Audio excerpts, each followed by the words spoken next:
ሰላም ሰላም እንዴት ናችሁ? ዛሬ የምናየው መመረዝ ወይም ፖይዝኒንግ የሚለውን ነው።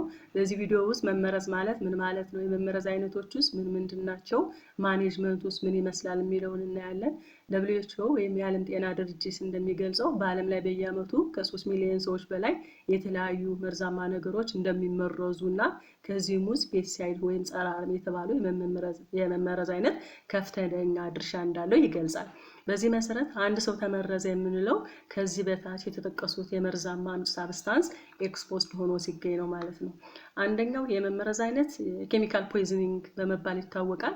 በዚህ ኬሚካል ፖይዝኒንግ የሚካተቱት ፔስቲሳይድስ ወይም ጸረ አረም የምንላቸው ለፋብሪካ ግብዓት የምንጠቀማቸው የተለያዩ ንጥረ ነገሮች እና ለጽዳት አገልግሎት የሚውሉ ዲተርጀንቶች በዚህ ኬሚካል ፖይዝኒንግ ውስጥ ይካተታሉ ማለት ነው።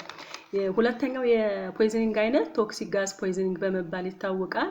ይህ የመርዝ አይነት በጣም አደገኛ ከሚባሉ የመርዛማ አይነቶች ሲሆን ለምሳሌ ካርበን ሞኖክሳይድ ወይም ከከሰል ጭስ የሚመነጨው ከተቃጠሉ ነዳጅ የሚመነጭ የመርዝ አይነት ቶክሲክ ጋዝ ፖይዝኒንግ እንለዋለን ማለት ነው። ሶስተኛው ሜዲኬሽን ፖይዝኒንግ ይባላል። ይህ መርዛማ አይነት የሚከሰተው የተለያዩ መድኃኒቶች ኦቨርዶዝ ወይም ከመጠናቸው በላይ ወይም ያላግባብ በመጠቀም ሜዲኬሽን ፖይዝኒንግ ይከሰታል። አራተኛው ፉድ ፖይዝኒንግ ወይም ፉድ ቦርን ኢልነስ የምንለው ነው። ይህም የሚከሰተው የምንመገበው ምግብ በባክቴሪያ በፓራሳይቶች ሲበከል ፉድ ፖይዝኒንግ እንለዋለን። አምስተኛው አኒማል ቢት ፖይዝኒንግ እንለዋለን። ይህ መርዛማ ነገር የሚከሰተው አደገኛ የሆኑ ነፍሳት ለምሳሌ ጊንጥ፣ እባብ ሲነክሱንና መርዛቸውንም በሰውነታችን ሲያስገቡ አኒማል ቢት ፖይዝኒንግ እንለዋለን። የመርዛማ አይነቶችን ካየን ማኔጅመንታቸው ምን ይመስላል ማለት ትሪትመንታቸው ምን ይመስላል፣ ህክምናቸው ምን ይመስላል የሚለው እናያለን። ህክምናቸው እንደ መርዝ አይነታቸው ይለያል። በተጨማሪ ፋርማኮሎጂካሊ እና ነን ፋርማኮሎጂካሊ ትሪትመንት በመባል ይታወቃሉ።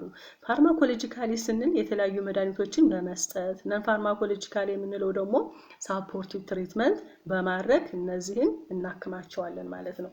ወደ ፕሪቬንሽናቸው ስንሄድ እንዴት እነዚህን ፖይዝኒንግ መመረዝ መከላከል እንችላለን የሚለውን ስናይ ደግሞ ኬሚካል ፖይዝኒንግን ለመከላከል የምንከላከላቸው በተለይ እነዚህን ፖይዝኖች በተለየ አካባቢ ኬሚካሎችን በማስቀመጥ እና ኬሚካሉ የመጣበትንም የመጀመሪያ ዕቃ ባለመገልበጥ ወደ ሌላ ዕቃ ባለመገልበጥ እንከላከላቸዋለን። በተጨማሪ ፐርሰናል ፕሮቴክቲቭ ኢኩዊፕመንት የሚባሉትን እነሱን በማድረግ ለምሳሌ ግላብ፣ መነጽር፣ ማስክን በመጠቀም ኬሚካል ፖይዝኒንግ መከላከል እንችላለን።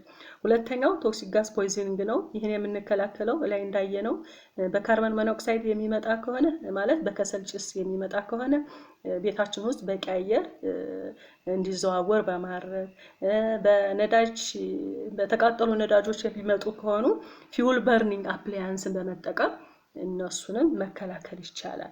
ሶስተኛው ፉድ ፖይዝኒንግ ነው። ይሄንም እንዴት መከላከል እንችላለን ካለ ደግሞ ምግባችን አብስለን በመመገብና ትኩሱን በመመገብ ፉድ ፖይዝኒንግ መከላከል እንችላለን። አራተኛው ሜዲኬሽን ፖይዝኒንግ በመባል ይታወቃል። ይህንም የምንከላከለው አንቲዶት መድኃኒቶችን በመውሰድ ነው። በተለይ እነዚህ ለጤና ባለሙያዎች በጣም አስፈላጊ ናቸው። ሜዲኬሽን ፖይዝኒንግ ለመመለስ በጣም አስፈላጊ ናቸው። እነዚህ መድኃኒቶች ፔሸንቶቻችን ቶክሲክ በተለያዩ መድኃኒቶች ቶክሲክ ውስጥ ከገቡ እነዚህን ሪቨርስ ለማድረግ የሚውሉ ናቸው። በተለያዩ ጤና ተቋም እነዚህ መድኃኒቶች መጥፋት የለባቸው። ምክንያቱም ላይፍ ትሪቲንግ ስለሆነ ፖይዝኒንግ በተፈጥሮ እነዚህን ሪቨርስ ለማድረግ እነዚህ መድኃኒቶች ሁልጊዜ አቬሌብል መሆን አለባቸው ማለት ነው። ከነዚህ ውስጥ ማግኒዚየም ሰልፌት አንዱ ነው። ይህን መድኃኒት ሪቨርስ ለማድረግ ኦቨርዶስ ስንወስድ ለታካሚዎቻችን ካልሲየም ግሉኮኔት የሚባል መድኃኒት መስጠት ያስፈልጋል። ሌላው ቤታ ብሎከር ወይም አንቲ ሃይፐርተንሲቭ ድረግ የምንለው አቴኒዮሎል እና ፕሮፕራኖል የሚባለው መድኃኒት እሱን ኦቨርዶስ ከሰጠን ግሉኮኔት የሚባለው መድኃኒት ይጠቅመናል ማለት ነው። ሌላው ሄፓሪን ወይም የደም ማቅጠኛ መድኃኒት የምንጠቀም ከሆነ ተጠቅመን ኦቨርዶስ ወይም መመረዝ ሲገጥመን ፕሮታማይን ሰልፌት የሚባለውን መጠቀም ያስፈልጋል። ሌላው አንቲኮንጉላንት ወይም የደም መርጋት ህመም በሚከሰትበት ወቅት ለዚህም ቫይታሚን ኬ የሚባል መድኃኒት ለፔሸንቶቻችን መስጠት ያስፈልጋል። በተለይ ኦርጋኖፎስፌት ፖይዝኒንግ በሚከሰትበት ወቅት አትሮፒኒስ ዘቤስ አትሮፒን የሚባለው መድኃኒት የተሻለ ነው። ሌላው የተለያዩ መርዛማ እንስሳት ከነደፉን ወደ ጤና ተቋም ከመድረሳችን በፊት በውሃና በሳሙና የተነደፈውን አካባቢ መታጠብ፣ አንቲሴፕቲክ ወይም አንቲባክቴሪያል መጠቀም፣ በዚህ ወቅትም ደሙን ተጭኖ ለማስወጣት አለመሞከር የተሻለ ነው።